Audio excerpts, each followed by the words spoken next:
सच्चिदानंद रूपाय विश्वोत्पत्त्यादि Hathaway तापत्रय विनाशाय श्रीकृष्णाय वयं नमः। वागीशा यस्य वदने लक्ष्मीर्यस्य च वक्षसि यस्यास्ते हृदये संवित् तं नृसिंहम् अहं भजे।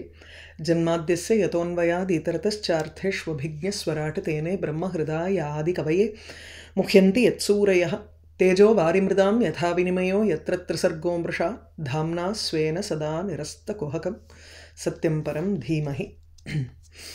भूतैः पञ्चभिरारब्धैः योषित् पुरुष एव हि तयोर्व्यवायात् सम्भूतिः योषित् पुरुषयोरिह एवं प्रवर्तते सर्गः स्थितिः संयम एव च गुणव्यतिकराद्राजन् मायया परमात्मनः निमित्तमात्रं तत्रासीत् निर्गुणः पुरुषर्षभः व्यक्ताव्यक्तमिदं विश्वं यत्र भ्रमति लोहवत्। பகவான் வந்து துருவன், அதாவது துருவனுக்கு காட்சி அளிச்சுட்டு அதுக்கப்புறம் துருவன் திரும்பி வந்து அவனுடைய ராஜ்யம் ஆளும் பொழுது அண்ணா கொல்லப்பட்டு யக்ஷர்களுக்கு எதிர்க்க போரிட போகிறான். அப்போது அந்த இதில் வந்து இந்த பெரிய யுத்தம் நடக்கிறது. அந்த யுத்தத்தில் வந்து ரொம்ப சேதமாகிறது. ஸோ நிறைய பேர் அங்கே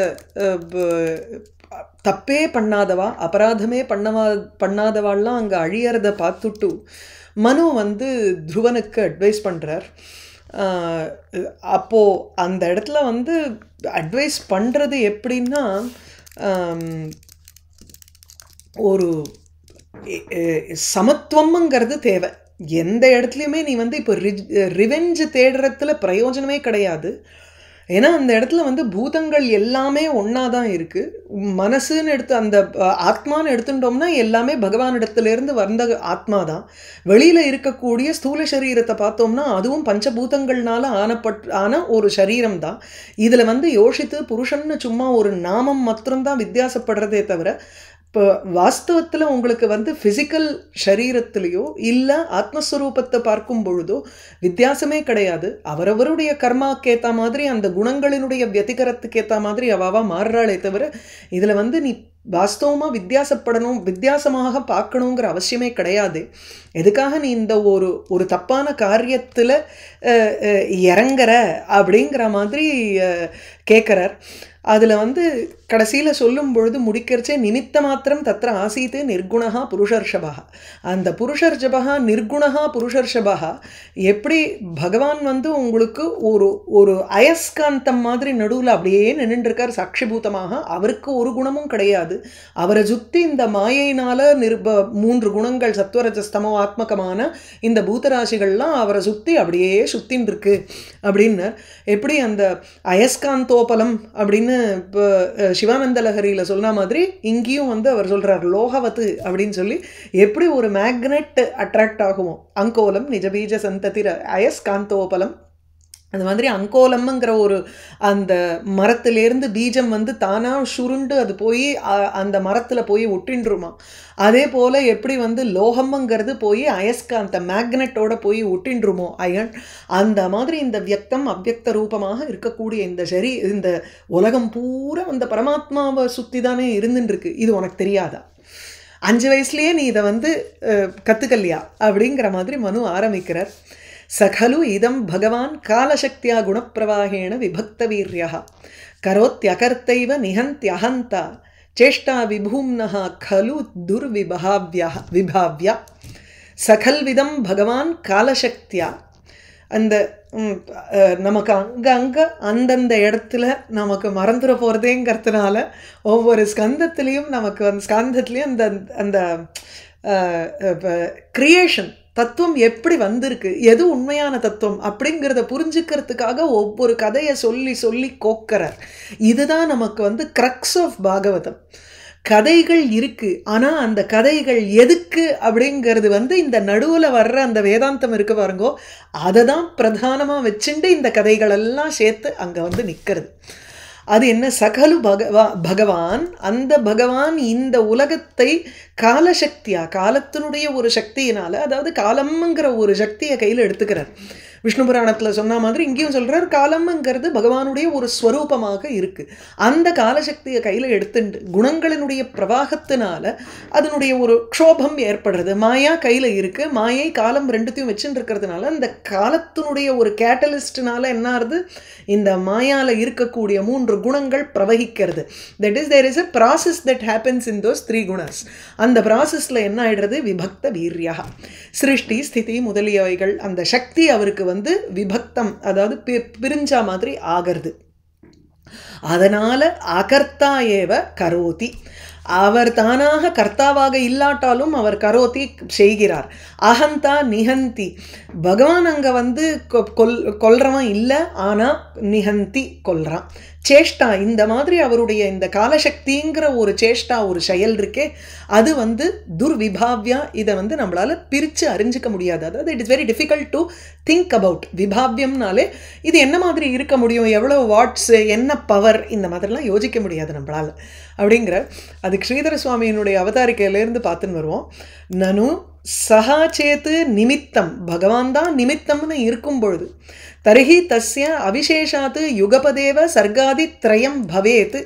அவிசேஷாத்துங்கிறச்சு எந்த ஒரு வைஷமிய நைர்கிரண்யமே இல்லாத உங்களுக்கு வந்து இம்மீடியட்டாக அந்த ஒரு சிருஷ்டிங்கிறது ஏற்படணுமோ இல்லையோ, அவிசேஷாத்து அது எந்த ஒரு ஒரு இதுவும் இல்லாத, டிஃபரன்ஸே இல்லாத உங்களுக்கு நடக்கணும்னா அது எப்படி நடக்கிறது, அவிசேஷ துல்லியத்வாத்.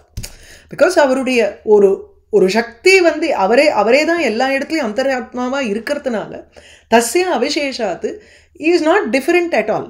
எந்த விதத்துலையும் அவருக்கு வந்து டிஃபரன்ஸ் கிடையாது. துல்லியமாக இருக்கிற காரணத்தினால இம்மிடியட்டாக உங்களுக்கு யுகபதேவ சர்க்காதி த்ரயம் பவேத்து.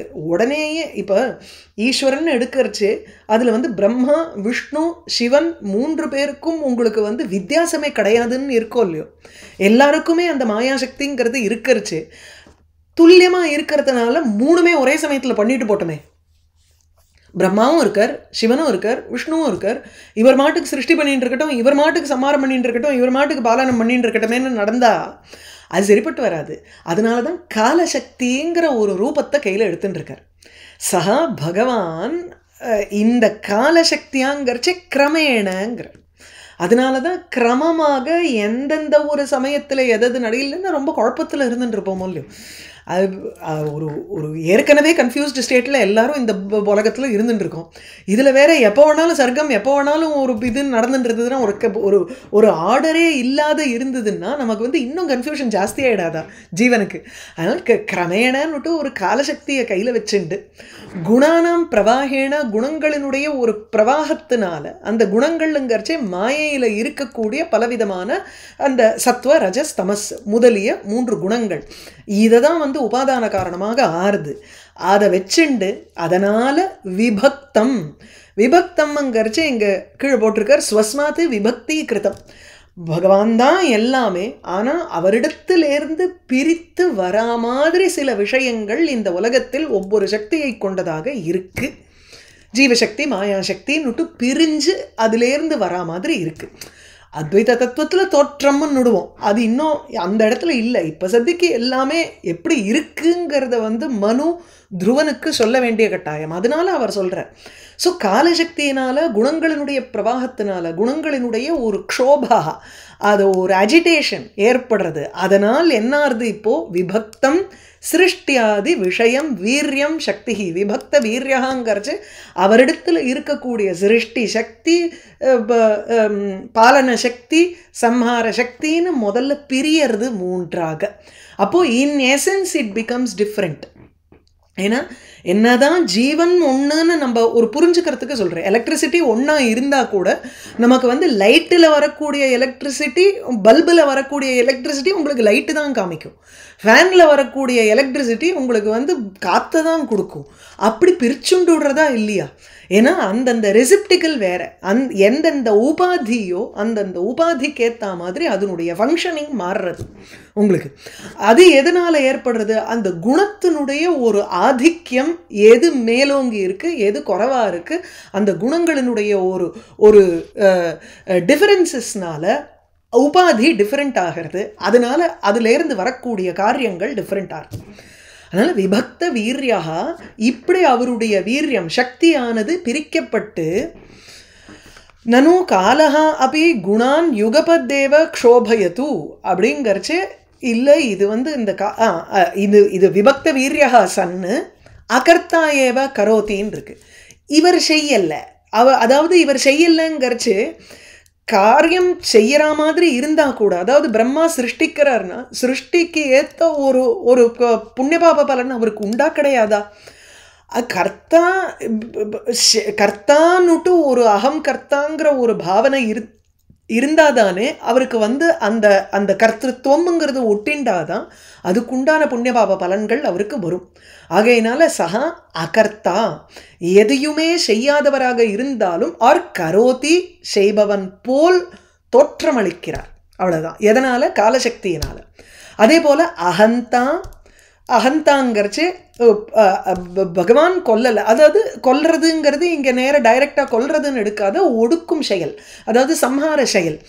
அவன் வந்து டைரக்டாக எல்லாத்தையும் ஒடுக்காவிட்டாலும் இங்கே வந்து எல்லாத்தையும் சம்ஹாரம் பண்ணாவிட்டாலும் ஹந்தா, சம்ஹாரம் பண்ணுறவன் போல தோன்றுகிறான் இவ அப்படின்னு அது அது இந்த போல் அப்படிங்கிற அந்த இல்யூஷனை நம்ம கொண்டு வந்துக்கணும்.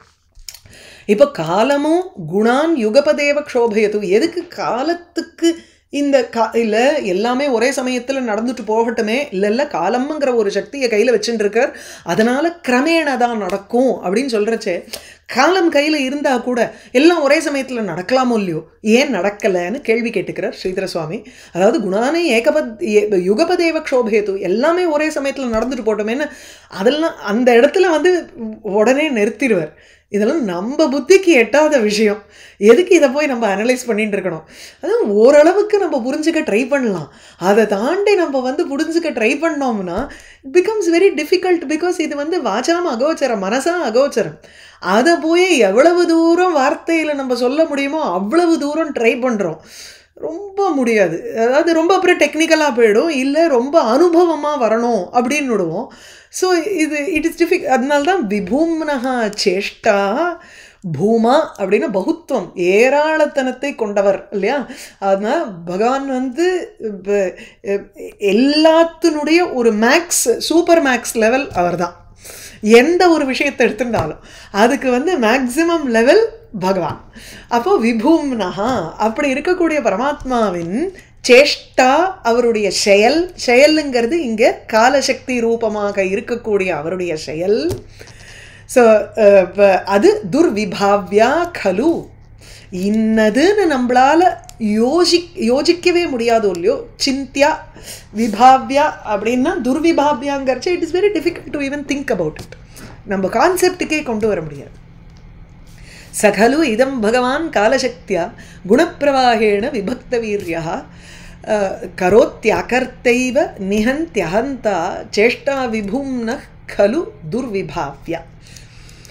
சோ அனந்தः அந்தகரः காலः அநாதிராதிக்ருத் அவ்யயः ஜனம் ஜனேன ஜனயன் மாரயன் மிருத்யுனாந்தகம். சோனந்தோனந்தகாரः காலோ அநாதிராதிக்ருத் அவ்யயः ஜனம் ஜனேன ஜனயன் மாரயன் மிருத்யுனா அந்தகம். இதுக்கு பெரிய வியாக்கியானம் கொடுத்துருக்கார். அதுக்கு வந்து இப்போ முந்தின ஸ்லோகத்தில் என்னன்னு சொன்னார், இப்போது குணங்களினுடைய ஒரு பிரவாகம், காலத்தினுடைய சக்தி, மாயா, இதெல்லாம் கையில் வச்சுருக்கார். வச்சுன்றதுனால இப்போ ஜீவனுடைய ஒரு சக்தியை, ஜீவனுக்குள்ள ஒரு சக்தியை போடுறார். மாயாங்கிற சக்தியை வச்சுட்டு இந்த உலகத்தை கிரியேட் பண்ணுறார். ஜீவன் அவனுக்கு இருக்கக்கூடிய அந்த தூலா வித்யா, அதாவது சின்ன ஒரு ஹீ இஸ் கன்ஃபைன்ட் பை அவித்யா இல்லையா, அந்த அவித்யை வச்சுட்டு இவ்வுலகத்தில் இருக்கக்கூடிய விஷயங்களெல்லாம் அனுபவிக்கிறான்.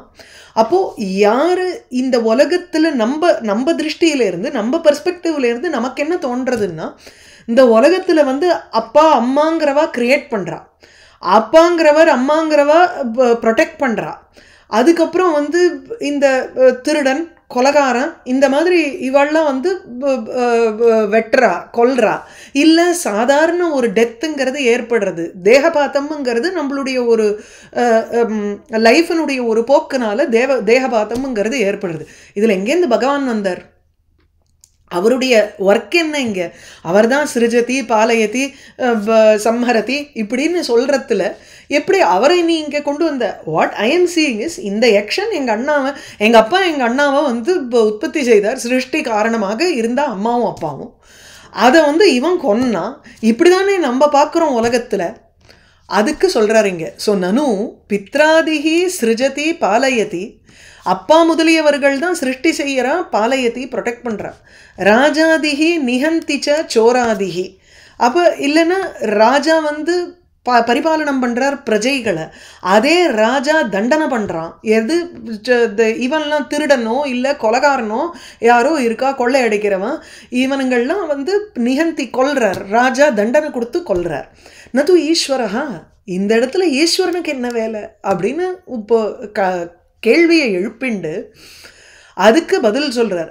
ஜனேன ஜனம் ஜனயன்னு, மிருத்யுனா ஜனேன ஜனம் ஜனயன்னு, சஹா ஆதிகிருத்து.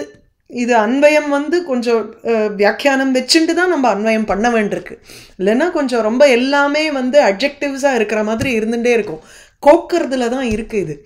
மிருத்யுனா அந்தகம் மாரையன்னு அந்தகரஹா, ஆனால் ஸ்வயம் அனந்தகா அநாதிகி அவ்யயாச்ச, அப்படி முடிக்கணும். ஜனேன ஜனம் ஜனயன்னு, ஜனேன பித்ராதினா அப்பா ரூபமாக இருந்துண்டு, ஜனம் புத்திராதிம் ஜனயன்னு, இவர் தான் வந்து பிள்ளையை உற்பத்தி செய்கிறார். அந்த இடத்துல அப்பாவாக இருந்து கொண்டு அனந்தன் ஆனா அந்தகரஹா காலஹா, அநாதிகி ஆனா ஆதிகிருத்து அவ்யயா. பட் வேறஸ் எப்படி இருக்காருன்னா, பிள்ளையை ஜனேன தந்தை முதலிய ரூபமாக அப்பா முதலிய ரூபமாக இருந்துண்டு, ஜனேன ஜனம் புத்திராதிம் பிள்ளைகளை பிள்ளை முதலியவர்களை. ஸோ இந்த அப்பா பிள்ளைக்கு காரணமாக இருக்கார், அந்த பிள்ளை இன்னொரு பிள்ளைக்கு காரணமாக ஆயிடுறார். ஸோ இவர் அப்பாவாக ஆயிடுறார். ஸோ இது எல்லாத்துக்குமே ஆதி கிருத்துங்கர்ச்சே நாராயணர்கிட்டேருந்து தான் பிரம்மா வந்தார், பிரம்மாட்ட இருந்து தான் எல்லா சிருஷ்டியும் ஏற்பட்டது. பிரஜாபதிகள் வந்தால் பிரஜாபதிகள் மூலியமாக எல்லா சிருஷ்டிகளும் ஏற்பட்டது. அப்போ இவர் தானே வந்து பீஷ்ம பிதாமகர் மாதிரி இவர் தானே பிதாமகர், பிரபிதாமகாவா இருக்கணுமா இல்லையா? அதுக்கு சொல்கிறார். ஸோ ஜனேன ஜனம் ஜனயன்னு, அப்பா தந்தை முதலியவர்களினால் அந்த ரூபமாக இருந்து கொண்டு பிள்ளைகளை சிருஷ்டி செய்து கொண்டு, அடுத்தது சம்ஹாரத்தையும் சொல்கிறார் இங்க. மிருத்யுனா இங்கே வந்து அதனால ஜனயன்னு ஆதிகிருத்துங்கிறார். இதனால இவர் இப்போ என்ன ஆயிடுறாருன்னா ஆதிகிருத்தாக இருக்கார். ஆதி ஸோ முதன்மையாக இருக்கும் ஒரு ஒரு உண்டு பண்ணுறவர். அவர் தான் வந்து ஃபஸ்ட்டு சிருஷ்டிகர்த்தாவாக இருக்கார். நமக்கு வந்து பிரம்மா தான் சிருஷ்டிகர்த்தா இல்லைன்னு இல்லை, ஆனால் ஒவ்வொருத்தருடைய ரூபமாக இருக்கிறதுனால தி ஆன்சிஸ்டராக அவர் தான் இருந்துடுறார். And he is also the progenitor of everybody, அப்படி ஆயிடுறார். அதனால ஆதிகிருத்து யார் வந்து முதன்மையாக இருக்கும் சிருஷ்டிகர்த்தாவாக இருக்கிறாரோ, ஏன்னா ஜனேன ஜனம் ஜனயன்னு. அடுத்தது மிருத்யுனா அந்தகம் மாரையன்னு. அந்தகம் அந்தகஹாங்கிறதுக்கு ரெண்டு அர்த்தம். ஒன்று ஃபைனல் அந்தகஹான்னுட்டு யமன் எடுத்துக்கலாம், இல்லை இங்கே வந்து அந்தகன்னுட்டு சோராதிகம், அதாவது திருடன் சாதாரண திருடன் இல்லை, கொலையாளி. யார் வந்து கொலைகாரனாக இருக்கானோ அந்த மாதிரி அந்தகஹா, யார் எல்லாத்தையும் அந்தம் செய்கிறானோ எல்லாத்தையும் முடிவு கட்டுறானோ அந்த சோராதிகம் தன் மிருத்யு ஹேத்துனா அவனுடைய மிருத்யு காரணத்தை வைத்து கொண்டு. ஸோ அந்தகம் மிருத்யுனா மாரையன்னு, அந்தகம் மற்றவர்களை இறக்கும்படி செய்கின்றவனை, மிருத்யுனா அவனுடைய ஒரு மரணத்திற்கு காரணமாக இருக்கும் மிருத்யுவை வைத்து, அதாவது மரணத்தை வைத்து, மாரையன்னு அழித்து கொண்டு, இவரே ராஜாரூபமாக இருந்துண்டு தண்டனையை விதிச்சு இவரே சோர ரூபமாக அந்த சோரனாக இருக்கக்கூடிய அவனை கொன்று அப்படிங்கிறார். அதனால இப்ப என்ன ஆயிடுறார்? அந்த கரஹா. ஸோ ஸ்வயம் ஹீ பிகம்ஸ் அந்த கரஹா, அவர் தான் அந்தத்தை செய்பவராக ஆகிறார். ஸோ ஆதிம் கரோதி அந்தம் கரோத்தியா இருக்கார். ஸோ ஸ்வயம் என்ன ஆகிறார்? அவருக்கு ஒரு அந்தம் இருக்கோ அப்படின்னா இல்லை, அனந்தகா. அது இங்கே அனந்தகா ஸ்வயம் அனந்தகா, அவருக்கு ஒரு ஒரு கிரியேட்டர் கிடையாது. அனாதிகி, ஸோ சாரி அனந்தகாங்கிறச்சு அவருக்கு ஒரு ஒரு முடிவு கற்றவா கிடையாது. அனாதிகிங்கிறச்சு அவருக்கு ஒரு கிரியேட்டர் கிடையாது. இப்படியே எத்தனை வருஷம் ஓட்டின்னு இருப்பார் அவர். கல்பம் டைம் ஃப்ரேமுங்கிறது நம்ம பிரம்மாவனுடைய பரார்த்தம் எடுத்துட்டோம்னா எத்தனையோ ஜீரோ போட வேண்டியிருக்கு. அதனுடைய வருஷத்தை கால்குலேட் பண்ணுறதுக்கு எத்தனை நாள் பண்ணுவார். அவருக்கு வந்து இப்போ எலக்ட்ரிசிட்டி சப்ளையில் போயிடுச்சுன்னா என்ன பண்ணுறது நம்ம அப்படிங்கிறோமா இல்லையா? நமக்கு இத்தனை தான் விதிச்சிருக்குன்னு கோட்டா எலக்ட்ரிசிட்டி கொடுத்தான்னு வச்சுக்கோங்க. அந்த கோட்டா முடிஞ்ச உடனே மாதத்தில் வந்து பாக்கி நாளெல்லாம் வந்து எலக்ட்ரிசிட்டியே இல்லாத இருக்கணுங்கிற மாதிரி ஆயிடுச்சுன்னா எப்படின்னு யோசிச்சு பாருங்க. அப்படி இல்லை பகவானுக்குங்கிறார். அக்ஷீண சக்தி, அவருக்கு சக்தி இருந்துட்டே இருக்கு. இதை வந்து தினந்தோறும் செய்யறதுக்கு எத்தனை கல்பங்கள் ஆனாலும் செய்யறார். அதனால்தான் அவ்யயகாங்கிறார். அவ்யயகாங்கிறச்சு அக்ஷீண சக்தி. இந்த மாதிரி ஒரு துளி கூட குறைவே இல்லாமல் இருக்கக்கூடிய சக்தி ரூபமாக இருப்பவர் தான் சகாயேவ காலகாங்கிறார். அவரே கால ரூபமாக இருக்காருங்கிறது இதுதான் இந்த இடத்துல சொல்றது நமக்கு பாகவதத்தில். சஹா அனந்தஹா அந்தகரஹா காலஹா அநாதிஹி ஆதிகிருத்து அவ்யயா, வரிசையாக அட்ஜெக்டிவ்ஸை போட்டுட்டார். ரெண்டாவது லைனில் ஜனம் ஜனேன ஜனயன்னு மாரையன்னு மிருத்யுனா அந்தகம்னு விடுறார். இது ரெண்டுத்தையும் கோக்கும் பொழுது எப்படி கோக்கணும்? அப்பா ரூபமாக தந்தை ரூபமாக இருந்து கொண்டு ஜனேன ஜனம் ஜனயன்னு ஒரு பிள்ளையை உற்பத்தி செய்து கொண்டு ஆதி கிருத்து ஆதியை செய்பவராக இருக்கிறார் இவர். ஆனால் ஸ்வயம் அனந்தகா. ஸோ ஆதிகிருத்து ஆனால் அனந்தகா அவர், சாரி ஆதிகிருத்து ஆனால் அனாதிகி இப்படி வரணும். அதுக்கப்புறம் அந்தகம் மிருத்யுனா மாரையன்னு, மற்றவர்களை கொல்லக்கூடியவனை வந்து மிருத்யுங்கிற ஒரு மரணம்ங்கிற ஒரு டூலை வச்சுண்டு மரண ரூபமாக இருந்துண்டு பகவான் மற்றவர்களை சம்ஹாரம் செய்து அதுக்கப்புறம் எப்படி இருக்கு அவர் வந்து அந்த கரகாவா இருக்கார். அந்த கரனா இருந்துண்டு ஆனால் ஸ்வயம் அனந்தகா, தனக்கு ஒரு முடிவுங்கிறது கிடையாது. பிகாஸ் ஹீ இஸ் தி ஆதாரம் ஃபார் எவ்ரி திங். இந்த சக்தி நீண்டு இருக்குமானா அவருடைய சக்தி அழிவற்ற ஒரு சக்தி, அக்ஷீண சக்தி, அழிவே கொஞ்சம் கூட ஒரு குறைவே இல்லாத ஒரு சக்தியை கொண்டவர். அதனால இவரே தான் காலரூபமாக இருக்கார். அயம் பாவகான்னு சொல்லி ஒரு ஸ்டேட்மெண்ட் இருக்குது, அதையும் படிச்சுடுவோம். பித்ராதயா அந்யதா உற்பத்தியாதி மந்தா, அப்பா உற்பத்திக்கு காரணமாக இருக்கும் பொழுது ஈஸ்வரனுக்கு என்ன வேலைன்னு தான் கேட்டுட்டு ஆரம்பித்தார். அந்த பித்ராதயா அப்படி அந்யதா உற்பத்தி, அப்பாங்கிறவர் இன்னைக்கு இந்த பிள்ளைக்கு வேணா அப்பா, ஆனால் அவருக்கு ஒரு உற்பத்தி கர்த்தா இருக்கணுமோ இல்லையோ, அவருக்கு ஒரு அப்பா இருக்கணுமோ இல்லையோ, தந்தை இருக்கணுமோ இல்லையோ. அப்போ பித்ராதயா அப்படி அந்யதா உற்பத்தியாதிவந்தா, இன்னொரு இடத்திலிருந்து அவர்களுக்கும் உற்பத்தி ஏற்பட்டிருக்கு. நான் சுவாதந்திரியான காரணம். அவள் சுயமாக வந்து தான் அப்படியே உலகத்தில் வந்து குதிச்சுட்டாலும் என்ன, ஆகாசத்துலேருந்து குதிச்சுட்டாலும் என்ன, உனக்கும் ஒரு அப்பா இருக்குதுன்னு நம்ம சொல்கிறோமோ இல்லையோ, அதே மாதிரி தான் இங்கே. நீ என்ன ஆகாசத்துலேருந்து குதிச்சுட்டியா, இன்றைக்கி வந்து உனக்கு இப்படி ஒரு கர்வம்.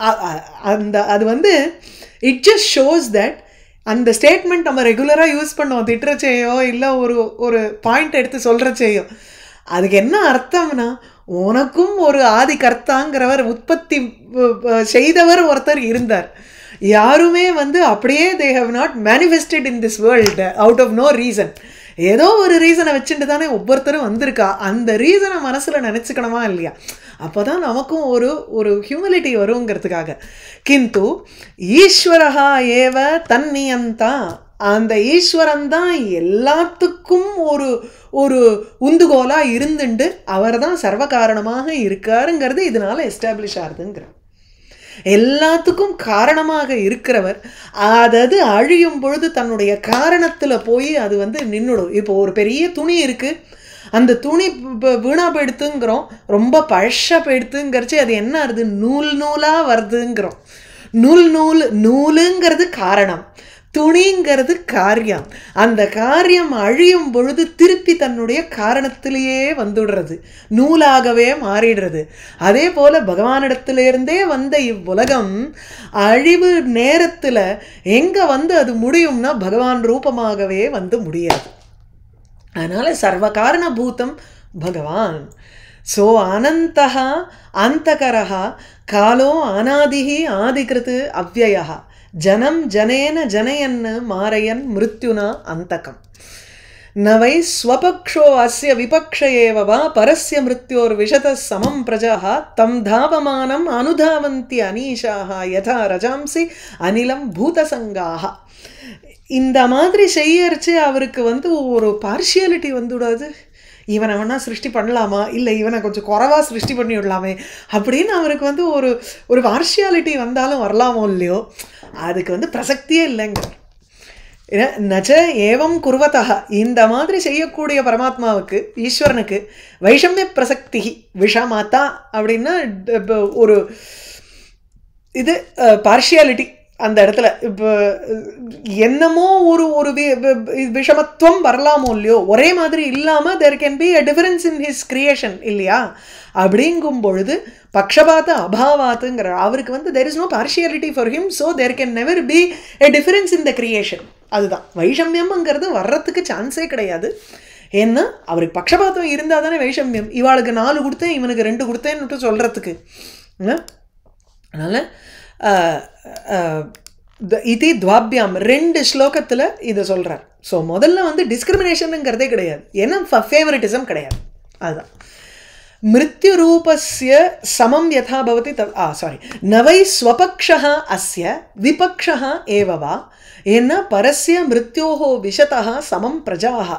இந்த மிருத்யோஹோ சமம் பிரஜாः விஷதः பரஸ்ய அஸ்ய ஸ்வபக்ஷः விபக்ஷः ஏவ வா ந வித்யதே.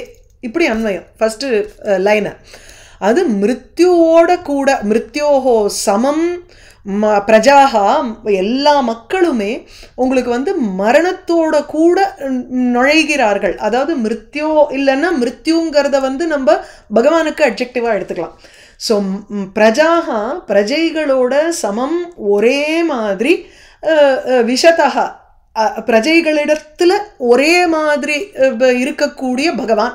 ஸோ மிருத்யு ரூபஸ்ய சமம் யதா பவதி ததா பிரஜாः கர்மபூதாः விஷதः. ஸோ எப்படி வந்து மிருத்யு மரணம்ங்கிறது ஏழை பணக்காரன் வயசானவன் சின்னவன் இல்லைன்னா ஒரு புண்ணியம் பண்ணவன் பாபம் பண்ணவன் இந்த மாதிரிலாம் வித்தியாசம் பார்க்கறது இல்லை மிருத்யுங்கிறது. அதே போல் பகவான் இருக்கார். ஸோ மிருத்யோஹோ இவ ஸோ அல்லது பிரஜாகா சமம் பிரஜைகளை எவ்வாறு சமமாக மிருத்யு நடந்துக்குமோ அந்த மாதிரி ஒரு மிருத்யு போல இருக்கக்கூடியவர் பகவான். விஷதகாங்கிறச்சே இந்த இந்த அணுகிறவர். ஸோ பிரஜைகளை ஒரே மாதிரி அணுகுகின்ற மிருத்யோகோ அஸ்ய பரஸ்ய காலரூபியாக இருக்கக்கூடிய மிருத்யு ரூபமாக இருக்கக்கூடிய இந்த பரமாத்மாவுக்கு ஸ்வபக்ஷம் விபக்ஷம்ங்கிறது கிடையாது. இதில் பிரகலாதன் விஷ்ணு புராணத்தில் சொல்லுவார் சமத்துவம் ஆராதனம் அச்சுதஸ்யம்பர் இல்லை, சமத்துவம் ஆராதனம் அச்சுதஸ்ய அப்படின்னு வரும். பிரகலாதன் இதில் தான் வரும். அந்த இடத்துல சமத்துவம் அச்சுதனுக்கு ஆராதனம்ங்கிறது நம்ம சமத்துவமாக இருக்கிறதுங்கிறது மாத்திரம் இல்லை, அவரும் சமத் புத்தியோட தான் இருக்காருங்கிறதுனால the only way to approach someone is அவருடைய ஒரு ரீதியில் போனால் தானே அவரை வந்து ஆராதனை பண்ண முடியும். அப்போ நமக்கும் அந்த சமத்துவ புத்தி இருந்தால் தானே சமமாக இருக்கக்கூடிய பகவானை நம்ம ஆராதனை பண்ண முடியும்.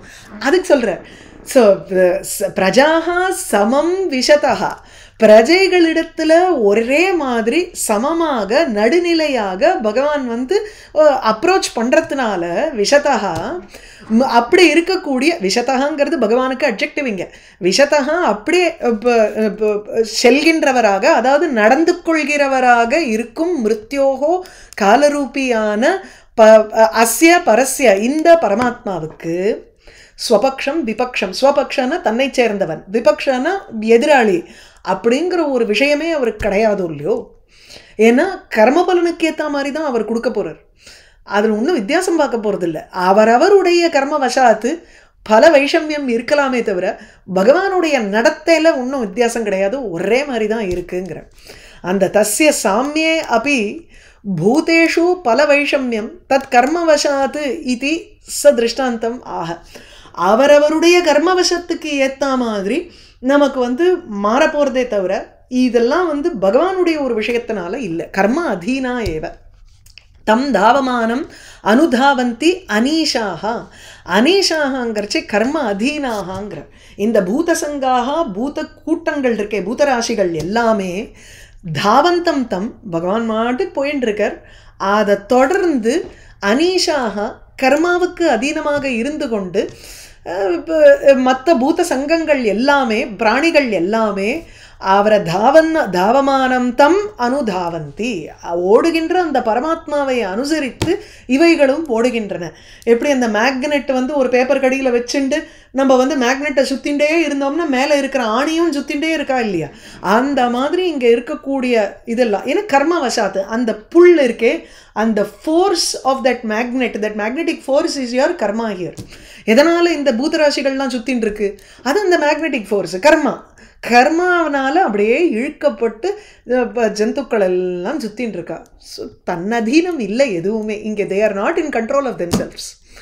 அவ அனீஷாக சுதந்திரமாக இல்லாத கர்மாவுக்கு அதீனமாக இருந்து கொண்டு பூதசங்காக பூதராசிகள் எல்லாமே பிராணிகள் எல்லாமே தாவமானம் தம் ஓடுகின்ற அந்த பரமாத்மாவை அனுசரித்து அனுதாவந்தி பின்தொடர்ந்து ஒரு ஓடுகிறார்கள். அதாவது தாவந்திங்கிறச்சு இங்கே their actions are based on பரமாத்மாஸ் ஆக்ஷன்ஸ்.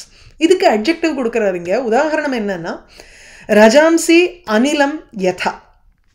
புழுதி இருக்கு, காற்று எப்படி ஓடுறதோ அதுக்கேற்ற மாதிரி புழுதி ஓடுறது. இந்த புழுதியில் வந்து ஒன்று கல்லாக இருக்குது, ஒன்று சிறுகல்லாக இருக்குது, இன்னொன்று வந்து ரொம்ப அப்படியே டஸ்ட்டாக இருக்குது. ஒவ்வொன்றும் அதனுடைய ஒரு ஒரு நேச்சருக்கு ஏற்ற மாதிரி தானே ஓடுறது, நிற்கிறது, நடக்கிறது, பறக்கிறது இதெல்லாம் ஏற்படுறது. காற்று அடிக்கிறது, பயங்கரமாக காற்று அடிக்கிறது வச்சுப்போம். ஹரிக்கேனே இருந்துட்டு போட்டோமே, அந்த இடத்துல என்ன ஆகுதுன்னா தூசி இருக்கிற இடம் தெரியாத பறந்து போய்டுறது. கல்லெல்லாம் சின்ன சிறு கல்லெல்லாம் ஒரு இடம் தாண்டி இன்னொரு இடத்துக்கு போயிடுறது. ஆனால் அதே பெரிய கல்லை அடைச்சோடைச்சு அஜ்ஞானத்தோடு இருக்கக்கூடிய ஜீவனாக இருந்தால் அப்படியே உட்காந்துட்டுருக்கு, எங்கேயும் நகர்த்த முடியலை. அதை சில சமயம் பெரிய ஒரு தூஃபான் இது டொர்னேடோங்கிறவன் அந்த டொர்னேடோ மாதிரி ஏதாவது வந்ததுன்னா அப்படியே வீட்டையே பேத்துருங்கிற அதனுடைய ஒரு ஒரு கர்மவசத்தினால அது எவ்வளவு ஃபாஸ்ட்டாக சுற்றுறது பகவானை ஒட்டின்ட்டு, இல்லை எவ்வளவு ஸ்லோவாக சுற்றுறது பகவானாவது நம்ம மாட்டுக்கு நம்ம காரியத்தை பார்ப்போன்னுட்டு இந்த உலகத்திலேயே வாழ்ந்துட்டு இருக்கிறவா இருந்துட்டுருப்பான். அந்த அஜ்ஞானத்தினாலையும் கர்மாக்கள்னாலையும் they are being weighed down by it and they just அப்படியே பெரிய பாறாங்கல் மாதிரி உட்காந்துட்டுருப்பான் இந்த உலகத்தில். வேறஸ் அப்படியே தன்னுடைய பாரத்தை பகவான்கிட்ட கொடுத்துட்டோம் வச்சுக்கோங்களேன், பரநியாசம் பண்ணியாச்சுன்னா பாரமே கிடையாது, லைட்டு தானே. அவன் ஆட்டு விற்கும் பகவானை பொறுத்து நம்மளும் ஆடுவோம் ஆயிடுத்து.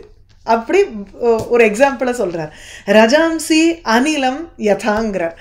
அனிலம் தாவந்தம் அணு, அந்த காற்று ஓடுற வேகத்தை அனுசரித்து ரஜாம்சி இந்த புழுதிகளெல்லாம் அது எப்படி இருக்குது, புழுதிகளெல்லாம் உங்களுக்கு வந்து அதுக்கேற்ற மாதிரி ஓடுறதுங்கிற. தத்ர யதா ரஜசாம் தமஃ பிரகாஷ ஜல அக்னியாதி பிரவேசே அப்படி ந அனிலஸ்ய வைஷமியம் ஏவம் ஈஸ்வரஸ்ய அப்படி. அது வந்து ஜலத்தில் இருக்கக்கூடிய புழுதியா, இல்லை அது அக்னியில் இருக்கக்கூடிய புழுதியா, இல்லை அது வந்து அக்னிக்கு போய் சேர்றதா, இல்லை இருட்டில் போய் உட்கார்றதா, இல்லை அப்போ அது போய் தண்ணியில் விழறதா, இல்லை அந்த புழுதி வந்து கல்லில் போய் உட்கார்றதாங்கிற மாதிரி அவர் சொல்கிறார். அது வந்து அந்த காற்று it doesn't have any partiality towards it. அதுக்கு ஒன்றும் பெரிய வித்தியாசம் கிடையாது. அதனுடைய ஒரு போக்குக்கு ஏற்ற மாதிரி கர்மாவுக்கு ஏற்ற மாதிரி அது போயிடுறது அப்படின்னு ஸ்ரீதர சுவாமி சொல்கிறார். ஏவம் ஈஸ்வரஸ்யாபி. ஸோ நவை ஸ்வபக்ஷோ அஸ்ய விபக்ஷ ஏவவா பரஸ்ய மிருத்யோர் விஷத சமம் பிரஜாக தம் தாவமானம் அனுதாவந்தி அனீஷாக யதா ரஜாம்சி அனிலம் பூதசங்காக. பிரஜைகளினிடத்தில் ஒரே புத்தியோடு இருக்கக்கூடிய பகவான் காலரூபியாக இருக்கிறதுனால அவருக்கு வந்து ஸ்வபக்ஷம், தன்னை சேர்ந்தவன் தன்னை சேராதவன் அப்படின்னு ஒரு பாகுபாடு கிடையாது பகவானுக்கு. பகவான் சுத்தரபடி நம்மெல்லாம் கர்மவசப்பட்டு நம்மளும் சுத்துறோம் பகவானோட. எப்படி இந்த புழுதிகள்லாம் காற்று சுத்துறபடி இந்த புழுதியும் அங்கங்கே பறக்கிறதோ அது போல அப்படிங்கிற. ஆயுஷோ அபச்சயம் ஜந்தோஹோ ததைவ உபச்சயம் விபுஹு உபாபியாம் ரஹிதா ஸ்வஸ்தா துஸ்தஸ்ய விததாதி அசௌ. இந்த பகவான் வந்து இப்போ ஆயுஷா உபச்சயம் அபச்சயம்ங்கிறார். இந்த இடத்துல வந்து ஒரு சில பேருக்கு வந்து ஜாஸ்தி ஒரு குறைவு வளர்ச்சிங்கிற ஒரு ரெண்டுமே இருக்கே, அது இல்லாத பகவான் இருந்துன்னு இருக்கார். அப்படி இருக்கக்கூடிய பகவான் ஆனால் மற்ற ஜந்துக்களுக்கு ஆயுஷனுடைய ஒரு குறைவையோ இல்லை ஆயுஷனுடைய ஒரு வளர்ச்சியையோ கொடுக்கிறார். வினைக்கு அந்தந்த ஒரு துஸ்தஸ்ய விததாதி, துஸ்தஸ்யங்கிறச்சே அந்த துக்கமான ஒரு நிலையில் இருக்கக்கூடியவனுங்கிறார். அது கர்மவசாத்துங்கிறார். துஸ்தஸ்யங்கிறது கர்மாதீனஸ்ய ஏவம் விததாதி. பகவான் தான் எப்படி இருந்துட்டு இருக்காருன்னா இங்க விபுஹு உபாபியாம் ரஹிதா ஆயுஷா அபச்சயம் ததைவ உபச்சயம் இது உபாபியாம் ரஹிதா விபுஹு ஸ்வஸ்தா. முதல்ல அதை புரிஞ்சுன்றோம். பகவானுடைய ஸ்டேட் என்ன இங்க? பகவானுக்கு வந்து அவருடைய ஆயுஸ்ன்னு வச்சுண்டு அவருடைய லைஃப் ஸ்பேன் அப்படின்னு எடுத்துட்டோம்னா அந்த லைஃப் ஸ்பேனுக்கு ஒரு விருத்தியோ இல்லை ஒரு உபச்சயம், இது அபச்சயம்ங்கிறது குறைவு, உபச்சயம்ங்கிறது விருத்தி. அவருடைய லைஃப் ஸ்பேனுக்கு வந்து ஒரு இன்க்ரீஸோ டிக்ரீஸோ கிடையாது. அபச்சயா டிக்ரீஸ், உபச்சயா இன்க்ரீஸ், இது ரெண்டுமே அவருக்கு கிடையாது. அது உபாபியாம் ரஹிதா ஸ்வஸ்தா விபு. விபு எங்கும் பரவி இருக்கக்கூடிய பகவான், ஸ்வஸ்தா தன்னிலையில் இருப்பவர். தன்னிலையில் இருப்பவருங்கிறச்சேயே நமக்கு தெரியும். அந்த தன்னிலைங்கிறதுலேருந்து அவருக்கு குறைவும் கிடையாது வளர்ச்சியும் கிடையாது. ஏன்னா சதா பூர்ணமாக இருந்துட்டுருக்கார். எப்பொழுதுமே ஃபுல்லாக இருக்கக்கூடியவர், தன்னிலையிலேயே இருந்து கொண்டிருப்பவர். ஒரு பெரிய தங்க கட்டி மாதிரி வச்சுக்கோங்க. அதுக்கு வந்து எந்த ஒரு மாறுதலுமே இருக்க பாசிபிலிட்டி கிடையாது. அப்பேற்பட்ட ஒரு தங்க கட்டியாக இருந்ததுன்னா இந்த காலத்து பிளாஸ்டிக் மாதிரின்னு எடுத்துக்கணும். பிளாஸ்டிக்கு அழிவும் இல்லை, அந்த பிளாஸ்டிக்கு வந்து ஒரு வளர்ச்சியும் இல்லை. அது இருக்க அன்னி கண்ட வேணிக்கு அழிவில்லாதங்கிறவன் அந்த மாதிரி உட்காந்துட்டு இருக்கேன் இந்த பிளாஸ்டிக்கு. அதுதான். ஆனால் பகவானுக்கு அப்படி ஒரு நீச்சோப்பமா சொல்ல வேண்டாம், சொல்கிறேன்.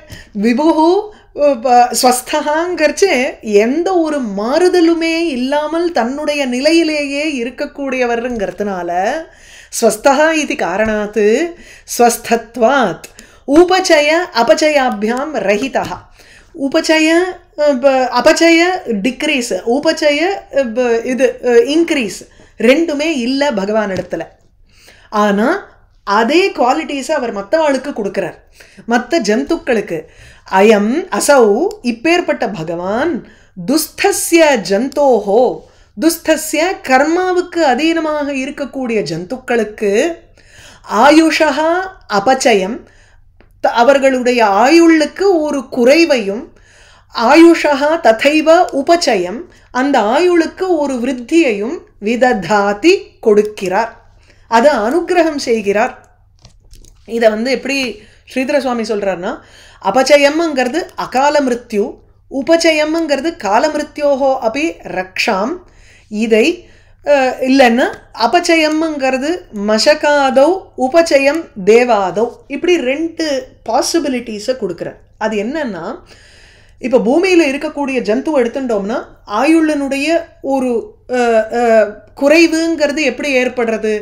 ஆயுஷனுடைய குறைவுங்கிறது அகால மிருத்யு ஏற்பட்டதுன்னா அந்த அகால மிருத்யுவை கொடுத்து அவனுக்கு வந்து இத்தனை தான் ஆயுஷ் இருக்கணும் அப்படின்னு இருந்ததுன்னா 35 வயசுல வந்து போயிடுறாங்கிறதெல்லாம் கேள்விப்படுறோமே, அதெல்லாம் வந்து காலமில்லாத காலத்தில் ஒரு மரணத்தை ஏற்படுத்தி வைப்பதும் அவர்தான். ஆயுஷா அபச்சயம். அதே அகால மிருத்யோகோ ரக்ஷணம்.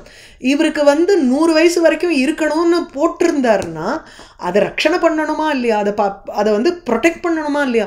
திடீர்னு ஒரு பெரிய ஆக்சிடெண்ட் வருதுன்னா அந்த ஆக்சிடெண்ட்லேருந்து ஐயோ தப்பிச்சதே பெரிய ஒரு மிரக்கிள்னு சொல்கிறோமே, இதெல்லாம் பகவான் ரட்சிக்கிறது. அந்த இடத்துல இவனுக்கு இவ்வளவு ஆயுசுன்னு போட்டு அனுப்பிச்சிருக்கார். அத்தனை ஆயுஷ் காலம் வரைக்கும் அவன் இருக்கணுங்கிறதையும் பகவான் தான் he has to ensure that. அதுவும் அவர் கையில் இருக்குது. அதனால் காலமிருத்யோஹோ அப்படி சரியான காலத்தில் இவனுக்கு மரணம் ஏற்படணுங்கிறது இருக்கே, அதையும் ரக்ஷாம் கரோதி, ரக்ஷாம் விததாதி, அதை ப்ரொடெக்ஷனையும் இவர் தான் கொடுக்குறார். அதனால் ஆயுஷா அபச்சயம்ங்கிறது அகால மிருத்யு, ஆயுஷா உபச்சயம்ங்கிறது காலம் சரியான காலத்தில் அந்த தேகபாத்தம் அந்த சரீரம் விழணுங்கிறத என்ஷியோர் பண்ணுறதும் அவர் தான். இல்லைன்னா இன்னொரு விதமாக எடுத்துக்கிறோம், எத்தனையோ ஜந்துக்கள் இருக்குது இந்த உலகத்தில். எறும்புலேருந்து தேவாதிகள் வரைக்கும் இருக்கக்கூடிய சகலவிதமான பூதராசிகளும் இருக்காளே, பிரம்ம கீட்ட ஜனனிங்கிறோம். அந்த இடத்துல உங்களுக்கு மசகாதோ அபச்சயம், மசக்கங்கிறது ஒரு கொசு இல்லை அந்த வந்து ஒரு நாளில் பலதரம் இருந்து விடுறதான். அதுக்கு மேக்சிமம் லைஃப் ஸ்பேனே ஏதோ 30 மணி நேரங்கிறா. சில பேர்லாம் வந்து சில ஜந்துக்கள்லாம் வந்து எத்தனை ஜன்மாக்கள் ஆயிடுறது அதுக்கு ஒரே நாள்லங்கிறோம். அத்தனை தரம் அதுக்கு அதனுடைய ஆயுஷுங்கிறது குறைவான ஆயுஷ் ஒரு பிராணிக்கு. வேற இன்னொரு பிராணி எடுத்துட்டோம்னா, தேவர்கள்னு எடுத்துட்டோம்னா அவர்களுக்கு உபச்சயம் ஏராளமான ஒரு லைஃப் ஸ்பேனை கொடுத்து வச்சிருக்கார். அப்படி கொடுக்கக்கூடிய ஒரு வல்லமை பகவானுக்கு இருக்கு அப்படின்னு 2 ஆப்ஷன்ஸ் கொடுக்குறார் அந்த அபச்சயத்துக்கும் உபச்சயத்துக்கும். ஆயுஷோ அபச்சயம் ஜந்தோஹோ ததைவ உபச்சயம் விபுஹு உபாபியாம் ரஹிதா ஸ்வஸ்தா துஸ்தஸ்ய விததாதி அசௌ. கேச்சித் கர்ம வதந்தி ஏனம் ஸ்வபாவம் அபரே நிருப ஏகே காலம் பரே தெய்வம் பும்சா காமம் உத அபரே. இந்த பகவானை சுற்றி யார் இவருங்கிறதுல பல விவாதங்கள் இருக்கு. எல்லாம் வல்லமை கொண்டவர்னெல்லாம் இருந்தால் கூட பிடிச்சி வச்சு இன்னதுதான் பகவான்னு சொல்கிறதுக்கு there are so many options that we ஹாவ்ங்கிற. ஏவம் பூதா ஈஸ்வரா சர்வவாதி சம்மதகான்னு முதல்ல ஆரம்பிக்கிறார் ஸ்ரீதர சுவாமி. அதுவும் இந்த மாதிரி நம்ம வந்து இருக்கக்கூடிய இந்த பகவான் சர்வ எல்லா வாதிகள்னாலும் ஒப்புக்கொள்ளப்பட்டவராக இருக்கார் இந்த பகவான். அதாவது யாருமே no man denies this person. That is ஏவம் பூதகாங்கிறச்சு இந்த மாதிரி ஒரு கர்மா பலத்தை கொடுக்கக்கூடியவர். அவரவருடைய கர்மா, அந்த கர்மவசத்தினால ஒரு பலன் வரணுங்கிறது இருக்கு. அந்த பலனை கொடுப்பவர் பகவான். ஆகையினால ஏவம் பூதகா ஈஸ்வரகா, இந்த மாதிரி கர்மாவை கொடுக்கக்கூடியவர் தான் ஈஸ்வரன்னு பல பேர் ஒத்துக்கிறா. ஆனால் விவாதம் என்னத்துலன்னா நாம மாத்திரே இத்தியாக. அதாவது where is the argument here? ஏன் மீமாம்சகான்னு ஒருத்தர், நியாயம்னு ஒருத்தர், சாங்கியம்னு ஒரு தர்சனம், எதுக்காக இத்தனை தர்ஷயதி இது தர்சனம்ங்கிறோம்? பகவானை காமிக்கிறதுக்கு எத்தனை வழிகள் நமக்கு இருக்குது. ஏன் ஒய் இஸ் தட் டிஃப்ரென்ஸ் அப்படின்னா ஒவ்வொருத்தர் ஒவ்வொரு மாதிரி இன்டர்பிரேட் பண்ணுறாங்கிறார். கேச்சித்து கர்ம வதந்தி, கேச்சித்துங்கிறச்சே இந்த இடத்துல மீமாம்சகாக. மீமாம்சக்காரெல்லாம் வந்து எப்படி, அதாவது பூர்வமீமாம்சா இப்போ கர்மகாண்டத்தை ஃபாலோ பண்ணுறவா எல்லாரும் என்ன சொல்கிறான்னா, தேவதாம் கர்மாதீனம் மன்யமானாக. ஸோ கர்ம அப்படிங்கிறத சொல்கிறான். தேவதைங்கிறது கர்மா தான், செயல் தான் அப்படிங்கிற மாதிரி சொல்லிடுறா மீமாம்சகர்கள்லாம். ஏனம் ஸ்வபாவம் இதி வதந்தி ஏனம் ஸ்வபாவம் அபரே. அபரேங்கிறச்சே லோகாயத்திகர்கள், அதாவது சார்வாக்கர்கள்லாம் எப்படி சொல்கிறான்னா, சார்வாக்காங்கிறது ஹெடனிஸ்டிக்கு. இன்னைக்கு பிறந்தோமா, இந்த சரீரம் இருக்கோமா, இதுதான் ஆத்மா, கடனை வாங்கியாவது நெய்யை சாப்பிட்ருவோம். இன்னைக்கு லைஃபே வந்து நமக்கு வந்திருக்கிறது என்ஜாய்மெண்ட்டுக்கு தான் இந்த லைஃபு. அதனால எவ்வளவு தூரம் நம்மளால் அனுபவிக்க முடியுமோ அவ்வளவு தூரம் அனுபவிச்சுட்டு போகிறோமே. அப்போ தெய்வம்ங்கிறது என்ன பண்ண, அது ஸ்வபாவம்மா இல்லையே? இத்தனை டிஃப்ரென்சஸ் இன் ஈச் ஒன் இருக்கே. இந்த டிஃப்ரென்சஸ் எல்லாம் கொடுக்கக்கூடியவர் ஒருத்தர் இருக்கணுமோ இல்லையோ? ஒருத்தர் வந்து நீட்டமாக இருக்கார், இன்னொருத்தர் ஃபேராக இருக்கார், இன்னொருத்தர் கொஞ்சம் டார்க்காக இருக்கார், இன்னொருத்தர் வந்து கை இப்படி இருக்குது, கை அப்படி இருக்குது, மூக்கு இப்படி, இத்தனை differences, how do you account for all of these differences அப்படின்னு சார்வாக்கனை கேட்டோம்னா ஸ்வபாவம் தான் அது. அதாவது நேச்சர்னு சொல்கிறவா கூட they think of nature as the supreme power இல்லையா?